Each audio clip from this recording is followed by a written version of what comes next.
আসসালামু আলাইকুম ওরহমতুল্লাহি ওবরকাত।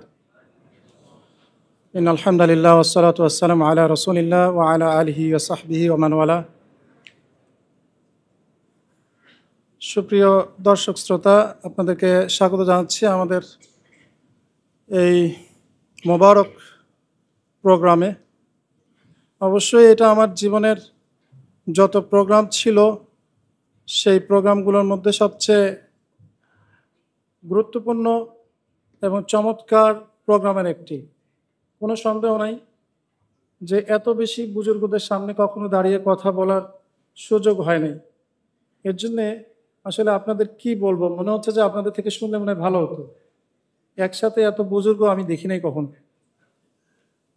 তো আল্লাহ সুবহানাহু ওয়া তাআলা আমাদেরকে যেটা শুনবো সেটা শোনার এবং বোঝার এবং আমল করার তৌফিক দান করেন।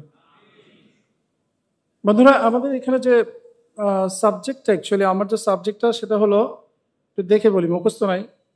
রাজনৈতিকভাবে সচেতন ইসলামী সমাজ নির্মাণে কেমন হওয়া উচিত শিক্ষা ব্যবস্থা। আমি আবার বলছি, রাজনৈতিকভাবে সচেতন ইসলামী সমাজ নির্মাণে কেমন হওয়া উচিত শিক্ষা ব্যবস্থা। অত্যন্ত চমৎকার এবং গুরুত্বপূর্ণ একটি টপিকস এবং আলোচনা। আমরা হয়তো আধা ঘন্টার মতো সময় পাবো। আমি কয়েকটা বিষয় সংক্ষিপ্তভাবে একটু আলোচনা করার চেষ্টা করব, যেটা আমি বুঝি। এখানে কয়েকটা বিষয় আছে: রাজনীতি, রাষ্ট্র এবং শিক্ষা ব্যবস্থা। এবং রাষ্ট্র শুধু সেকুলার রাষ্ট্র না, এটা রাজনৈতিকভাবে সচেতন ইসলামী সমাজ। তো আমরা সবাই জানি আসলে রাজনীতি কি।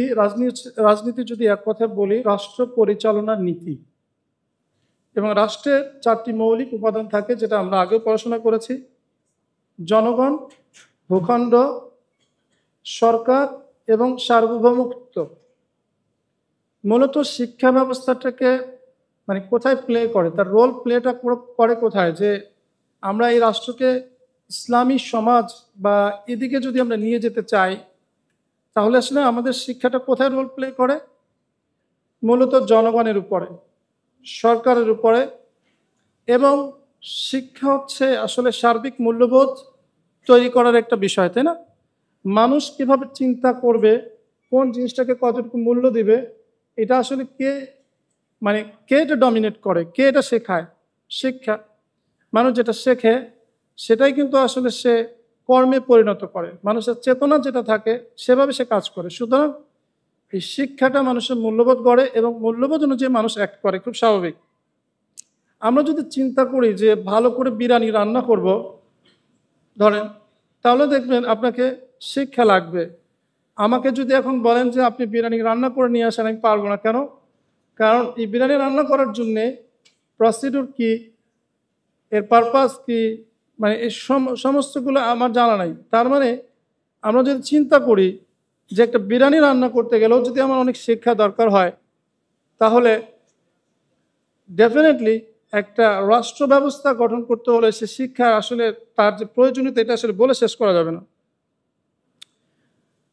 কারণ আমি আগেই বলেছি, মানুষের যত প্রকার চেতনা এবং মূল্যবোধ তৈরি হয় সেটা আসলে শিক্ষা দিয়ে। তো আমাদের যে রাষ্ট্রটা বর্তমানে রয়েছে বা সে সমাজ বর্তমানে রয়েছে, সেটা ডেফিনেটলি একটা ইসলামিক সমাজ বা ইসলামিক রাষ্ট্র আমরা বলতে পারি না। এবং যে আলোচনাটা আমি করব সেটাও আসলে পুরোপুরি বাস্তবতার আলোকে। আমি এটাও আশা করব না যে এখনই একটা শরিয়াত সম্মত একটা ইসলামী রাষ্ট্র ব্যবস্থা করার জন্য ইমিডিয়েটলি আমাদেরকে কি কি করা দরকার, এটা আসলে আমি ঠিক ওইভাবে ফোকাস করব না। বরং আমাদের একটা টার্গেট থাকবে যে অবস্থায় এখন আমরা আছি, সেই অবস্থা থেকে আমরা এমন একটা অবস্থায় যত দ্রুত সম্ভব যেতে পারি যে আমরা এক সময় আওয়াজ তুলতে পারি। আজকে যেমন বৈষম্য বিরোধী সমাজ নির্মাণে আমরা একটা আওয়াজ তুলেছি, তাই না? ঠিক একইভাবে একটা সময় সে বৈষম্য বিরোধী যেমন আমরা আওয়াজ তুলেছি, ঠিক একইভাবে আমরা এই দেশের মানুষ, যেহেতু অধিকাংশ মানুষই মুসলিম এবং তারা শরিয়াতকে প্র্যাকটিস করতে চায়, সুতরাং আমরা এমন একটা সমাজ নির্মাণের জন্য কাজ করতে পারি এখন, যখন আমরা বলতে পারবো আমরা শরিয়াত চাই। কারণ বৈষম্য শব্দটাও আসলে একটা আপেক্ষিক শব্দ, কেননা ভালো এবং মন্দের ডেফিনেশন আপেক্ষিক। আমরা যদি বলি আমরা ভালো কাজ করব, আসলে ভালো কাজটা কি? এই ভালো কাজ কিন্তু আপনার জন্য যেটা ভালো সবার জন্য সেটা ভালো না। ধরেন অ্যাজ ফর এক্সাম্পল, আমরা বলি যে আমরা একটা মেয়ের দিকে তাকাবো না, এটা আমাদের জন্য খারাপ কাজ, ডেফিনেটলি খারাপ কাজ, কিন্তু এটা সবার জন্য তো খারাপ কাজ না। সুতরাং এই যে বৈষম্য, এটারও তো একটা সংজ্ঞা আছে। তো এই বৈষম্য বলতে আসলে কি বলা হবে, তাই না? সো অনেক সময় দেখা যায় যে আমরা যেটাকে সাম্য বলি সেটা সেকুলাররা বলবে বৈষম্য, আমরা যেটাকে বলছি বৈষম্য সেটাকে বলবে সাম্য। সুতরাং এই জিনিসগুলো আসলে আমাদের সবাইকে একটু ক্লিয়ার করতে হবে। বন্ধুরা, আমরা যে কাজগুলো করব বা আমাদের যে চিন্তা চেতনা, এখানে একটা জিনিস খেয়াল রাখতে হবে। তিনটা গুরুত্বপূর্ণ পয়েন্ট রয়েছে। একটা হচ্ছে মুসলিম সম্প্রদায় হিসাবে আমাদের মুসলিম সম্প্রদায়কে মাথায় রেখে, অর্থাৎ মুসলমানদেরকে মাথায় রেখে আমাদেরকে শিক্ষা এবং সংস্কৃতির এই বিষয়গুলো আছে। ঠিক একইভাবে একটা রাষ্ট্রে একটা রাষ্ট্রে তো শুধুমাত্র মুসলমান থাকে না। এমনকি আপনারা জানেন, যখন রাসূলুল্লাহ সাল্লাল্লাহু আলাইহি সাল্লাম মদিনাতে গিয়েছেন, মদিনাতে কিন্তু এমন ছিল না যে সবাই মুসলিম ছিল। এমনকি বাংলাদেশের মতো 90% মুসলিমও ছিল না। সেখানে বড়জোর অ্যারাউন্ড 20% মুসলিম ছিল। কিন্তু মুসলমানদের হাতে লিডিংটা ছিল সরকার ব্যবস্থা। মদিনা সনদের মাধ্যমে রাসূলুল্লাহ সাল্লাল্লাহু আলাইহি ওয়াসাল্লামকে নেতৃত্ব দেওয়া হয়েছিল এবং মুসলমানের সেই সমাজকে ডমিনেট করেছে। যদিও ওই সমাজেও যদি গণভোট নেওয়া হতো, ওই সমাজেও রাসূলুল্লাহ সাল্লাল্লাহু আলাইহি ওয়াসাল্লাম কিন্তু গণভোটের মাধ্যমে নেতৃত্বে আসতে পারতেন না। অর্থাৎ আমাদের চিন্তাটা করেন যে মদিনা রাষ্ট্রেই যদি সবাইকে পরামর্শ করে বলা হতো সবার সাথেই, তাহলে কিন্তু আসলে রাসূলুল্লাহ সাল্লাল্লাহু আলাইহি ওয়াসাল্লাম আসার সম্ভাবনা ছিল না। কিন্তু ওই সংখ্যক মুসলমানদের ওই পরিমাণ শক্তি ছিল, যে শক্তিটা অ্যাকচুয়ালি এইটা রাসূলুল্লাহ সাল্লাল্লাহু আলাইহি ওয়াসাল্লামকে এই প্ল্যাটফর্মটা দিয়েছে। আপনারা জানেন যে নেতৃত্বের জন্য দুইটা জিনিস দরকার হয়। একটা হচ্ছে জ্ঞান এবং শক্তি। জ্ঞান কখনোই শক্তি ছাড়া কার্যকর হয় না, এবং শক্তি জ্ঞান ছাড়া ফাসাদ সৃষ্টি করে। সুতরাং নেতৃত্বের জন্য আমরা কোরআন থেকেও দেখি, যখন তালুতকে বলা হলো বাদশাহ হিসেবে নির্বাচন করা হয়েছে, তখন তারা মানতে চাইল না। তখন আল্লাহ সুবহানাহু ওয়া তাআলা তার দুইটা গুণের কথা বললেন, যে তাকে আমি প্রাচুর্য দান করেছি জ্ঞানে এবং শক্তিতে। জ্ঞান এবং শক্তি এই দুইটা যখন পরিপূরকভাবে কাজ করবে, তখনই একটা জিনিস আসলে স্ট্যাবিলিটি লাভ করতে পারে। শুধু জ্ঞান তো আমাদের অনেকেই ছিল, কিন্তু আমাদের ওই পরিমাণ শক্তিটা ছিল না। সুতরাং ওখানে কার্যকর হয়নি জ্ঞানটা। আবার যাদের হাতে শক্তি ছিল তাদের ওই জ্ঞানটা ছিল না, যার ফলে তারাও ফাসাদ সৃষ্টি করেছে, যেটা আমরা ইতিমধ্যে দেখেছি। তো শিক্ষা ব্যবস্থা তো আসলে শিক্ষা ব্যবস্থার মধ্যে বর্তমানে যে এক্সিস্টিং সিস্টেমটা রয়েছে, সেই সিস্টেমটাকে আমাদের কিভাবে মডিফাই করলে বা কিভাবে সেটা নিয়ে আমরা কাজ করলে, ওই যেটা আমি বললাম যে আমাদের একটা পারপাস, যে কোনো একটা সময় আমরা বৈষম্য বিরোধী সমাজ চাই, বা এই ধরনের একটা স্লোগান আমরা তুলতে পারবো যে আমরা শরিয়া চাই। সেটার জন্য আসলে আমাদের বর্তমান শিক্ষা ব্যবস্থা বা সেকুলার শিক্ষা ব্যবস্থা এবং ধর্মীয় যে শিক্ষা ব্যবস্থা অর্থাৎ মাদ্রাসা, আমি ব্যক্তিগতভাবে মনে করি যে এই দুই জায়গাতেই আমাদের এখন যথেষ্ট পরিমাণ কাজ করার বিষয় রয়েছে। বাংলাদেশে এখনও ধর্মীয় শিক্ষা ব্যবস্থাতে এঙ্গেজমেন্ট খুব বেশি না। মেবি ম্যাক্সিমাম 20% হতে পারে, অথবা বিলো 20% যে মানুষ ধর্মীয় শিক্ষার জন্য মাদ্রাসায় যাচ্ছে, সেটা কমই হোক এবং আলিয়া হোক।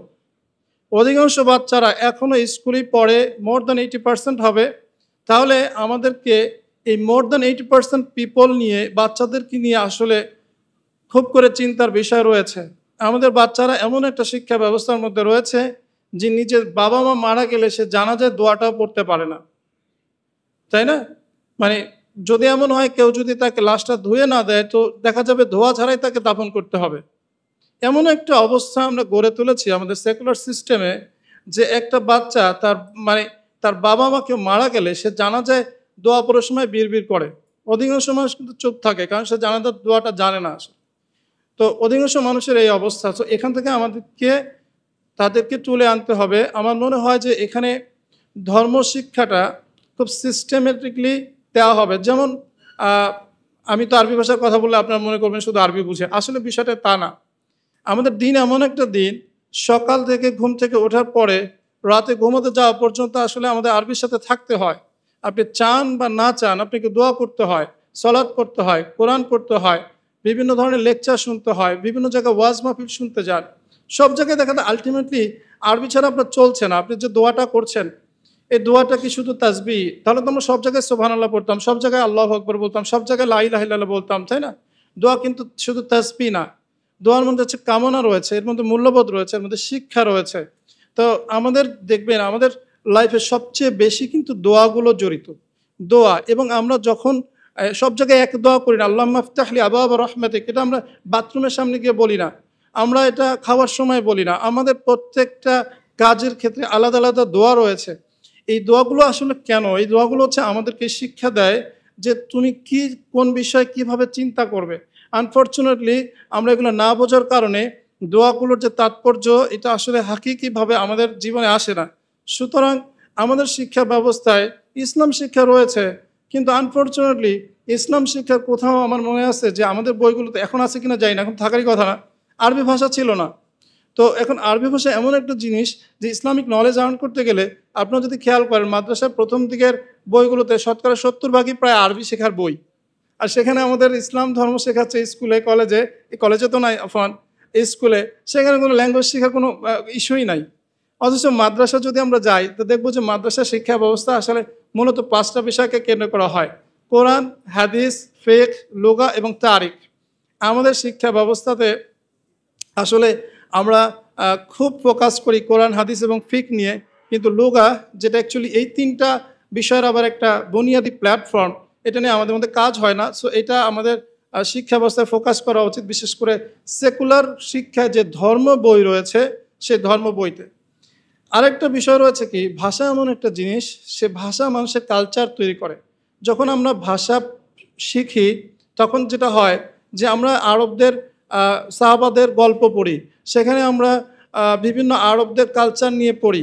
ডেফিনেটলি আরবের বইগুলোতে বাংলাদেশি কালচার থাকবে না, পয়লা বৈশাখের কালচার থাকবে না, সেখানে থাকবে কি সাহাবাদের কালচারগুলো, সেখানে থাকবে আরবদের কালচারগুলো। আর আরবদের কালচারগুলো অধিকাংশই কি ইসলামিক কালচার হয়, তাই না? সুতরাং একটা ভাষা শিক্ষা কিন্তু কেবলমাত্র আমি খাই তুমি যাও এইগুলো না, কিন্তু একটা ভাষা শিক্ষা আসে, ভাষার মধ্যে সংস্কৃতি থাকে, গল্প থাকে, কাহিনী থাকে। এই কাহিনী এবং সংস্কৃতি, এই যে এই টোটাল একটা এঙ্গেজমেন্ট থাকে এগুলোর এত বেশি যে আমাদের সংস্কৃতিটাও শিক্ষা দেয়। সুতরাং এই বিষয়টা আসলে আমাদের ফোকাস করতে হবে। সামনের যে শিক্ষা ব্যবস্থা থাকবে সে শিক্ষা, যে সেকুলার শিক্ষা ব্যবস্থাটা এমন হওয়া চাই যেখানে মানুষ ধর্মের বেসিকগুলো থাকবে। এখন আমাদের ধর্ম বই আছে, আমার মনে আছে যে আমরা যখন ক্লাসে পরীক্ষা দিতাম ইসলাম ধর্ম বইটা আমি শুধু পরীক্ষার আগের দিন পড়তাম, এবং তাতেই দেখা যায় 90 আওয়ার্স মার্কস উঠে যেত। আপনাদের কেউ তো জানি না, এরকম ছিল। তার মানে কি সিলেবাস আমাকে দিয়ে রাখছে যে সিলেবাস একদিন পড়লে 90 পাওয়া যায়? এমন কি হতে পারে অঙ্ক বই আপনারা পড়েছেন, পরীক্ষার আগের দিন 90 পেয়ে গেছেন? এটা কি সম্ভব? তার মানে আমাদেরকে এই যে মানে খেলা খেলা, আমি একটা কথা বলি মাঝে মাঝে, খেলা খেলা, আমাদের সব কিছু খেলা খেলা। ইসলাম আমরা শেখাচ্ছি, সেকুলার ইসলামগুলো, তো আসলে এটা খেলা খেলা, এটা কোনো তাৎপর্য নাই। এবং এইটা শিখে সে ইসলাম আসলে কতটুকু শিখে?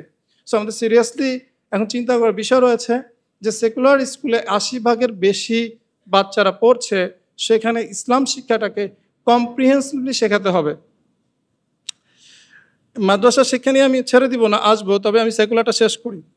তারপরে এবার আমি যদি মাদ্রাসা শিক্ষা ব্যবস্থা চিন্তা করেন, সেখানেও আমার কাছে মনে হচ্ছে কিছু কাজ করার রয়েছে। যদিও এখানে অনেকে হয়তো আমার কথা পছন্দ করবেন না।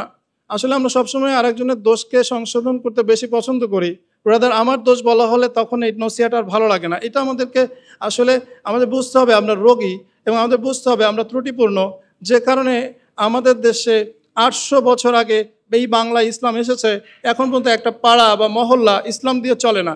অথচ আমরা যদি খেয়াল করি, মদিনা ইসলামিক রাষ্ট্র প্রতিষ্ঠিত হয়েছিল অলমোস্ট 150 বর্গ কিলোমিটার জায়গার উপরে। সেখান থেকে 22 বছরে রাসূলুল্লাহ সাল্লাল্লাহু আলাইহি ওয়াসাল্লাম 10 বছর, আবু বকর রাদিয়াল্লাহু আনহু 2 বছর এবং ওমর রাদিয়াল্লাহু আনহু 10 বছরে ইসলাম পারস্য থেকে উত্তর আফ্রিকা পর্যন্ত আমরা বলি যে অর্ধেক পৃথিবী শাসন করেছে। কত বছরে? 22 বছরে। সুপার পাওয়ার ছিল না? রোমানরা ছিল, পার্সিয়ান এম্পায়ার ছিল, তখনও যে সুপার পাওয়ার ছিল না বিষয়টা এমন না, তখনও ছিল। তাহলে 22 বছরে যে ইসলাম মাত্র মদিনা শহর থেকে বের হয়ে অর্ধ জাহানের, বলা হয়ে থাকে ভৌগোলিকভাবে না হলেও বলা হয়ে থাকে, অর্ধ জাহানের বাদশা ছিল ওমর রাদিয়াল্লাহু আনহু, তিনি অর্ধ জাহানের খলিফা ছিল। তাহলে আমাদের এখানে এই জনপদে 800 বছর আগে ইখতিয়ার উদ্দিন বখতিয়ার খলজি এই বাংলায় যখন প্রবেশ করে, এখন আমাদের কতটুকু জায়গা আছে? একটা মহল্লা আপনি দেখাতে পারবেন না যেখানে ইসলাম শরিয়া দ্বারা শাসিত হয়। শুধু আমাদের চিন্তা করার এখানে সুযোগ রয়েছে কিভাবে আমরা এটাকে আরেকটু মডিফাই করতে পারি। আমাদের মাদ্রাসাগুলোতেও বিশেষ করে মানে আমি যেটা বলবো যে কোরআনিক যে চেতনাটা রয়েছে এটি ইম্পর্টেন্ট। আমরা অনেক সময় শুনি যে মুক্তিযুদ্ধের চেতনা শুনি না আমরা, অথবা এইটার চেতনা ওইটার চেতনা এখন শুনি। তো আমাদের মুসলমানদের তো একটা চেতনা রয়েছে, কোরআনিক চেতনা। কিন্তু যদি আমরা দেখি যে এই 90% মুসলমানের 90%-এর মধ্যে কোরআনিক চেতনা নাই, তো আমাদের মুসলমানদের মধ্যে যদি 90%-ই কোরআনিক চেতনা না থাকে, আমরা অনেকে জানি না তাকলিবে দিন এটার আসলে মানে কি। ইসলাম শুধুমাত্র জানা এবং মানার বিষয় না, ইসলাম জানা মানা এবং কায়েম করার বিষয়। ইসলাম জানা মানা এবং কায়েম করার বিষয়, এটা তাকলিব করার বিষয়। লিইয়ুযহিরাহু আলাদ-দীনি কুল্লি, প্রত্যেক দিনের উপরে এই দিনকে বিজয় করার বিষয়। আল্লাহ সুবহানাহু ওয়া তাআলা কোরআন কেন নাজিল করেছেন? লিয়াকুমান নাসু বিল কিসত, যেন মানুষ এই কোরআনের উপরে আদল ইনসাফের প্রতিষ্ঠিত হতে পারে। কোরআন ছাড়া অন্য কোনো বিচারে আদল ইনসাফ সম্ভব নয়। একটা চোরকে যদি আপনি 10 বছর তাকে জেলে ঢুকায় রাখেন, আইসে অ্যাজ এ মুসলিম এটা জুলুম, আইসে অ্যাজ এ মুসলিম এটা জুলুম, কারণ আল্লাহ সুবহানাহু ওয়া তাআলা তাকে 10 বছর জেল করেননি। এবং যে কোনো মানুষের এই অধিকার রয়েছে, তার খালিক তাকে যে পানিশমেন্ট দিবেন, যে হুদুদ পানিশমেন্ট দিবেন, সেইটাই সে ডিজার্ভ করে। আসলে এইটাই তার উপরে ইনসাফ ছিল। সো কোরআন থেকে যদি আমরা এটাকে বিচার ফয়সালাগুলো না নেই, তাহলে আসলে কোনোভাবেই সম্ভব না আসলে আপনি একটা ইসলামিক সমাজ ব্যবস্থা আদল ইনসাফের উপরে তৈরি করবেন। বাই দ্য ওয়ে, কি বলছিলাম, আমাদের ধর্ম শিক্ষা মাদ্রাসা বিশেষ করে অবশ্যই যে বিষয়টার মানে কমতি আমার কাছে মনে হয়েছে, এখানে রাজনীতি জিনিসটা আসলে অনেকেই বোঝেন না। এর বড় একটা কারণ হচ্ছে তারা ইতিহাস সম্পর্কে সচেতন নন। রাদার আমরা আমাদের পূর্বপুরুষদেরকে ভালো করে জানি যতটা আমি ওমরের খিলাফত সম্পর্কে না জানি। রাদার আমরা ওসমানকে ততটুকু জানি না যতটুকু আমি আমার টিচারকে জানি। সো এই জিনিসগুলো কিন্তু আমাদেরকে আসলে স্বীকার করতে হবে, অ্যাকনলেজ করতে হবে যে আমাদের শিক্ষা ব্যবস্থায় হিস্ট্রিটা নিয়ে আসতে হবে। কারণ আপনি যদি না জানেন যে আপনার বাবা জমিদার ছিল, আপনার তো জমিদার হওয়ার শখ জাগবে না।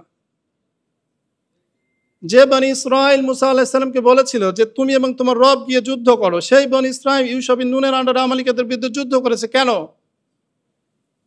কারণ মুসা আলাইহিস সালামের বনি ইসরাইল শুধু শিখেছে যে ফেরাউন দ্বারা কিভাবে নিষ্পেষিত হতে হয়। আর বনি ইসরাইল যেটা ইউশা বিন নুনের আন্ডারে ছিল, তারা তো ওই তিহ ময়দানে জন্মিয়েছে, বড় হয়েছে, তারা আসলে ফেরাউনের অপারেশন দেখেনি।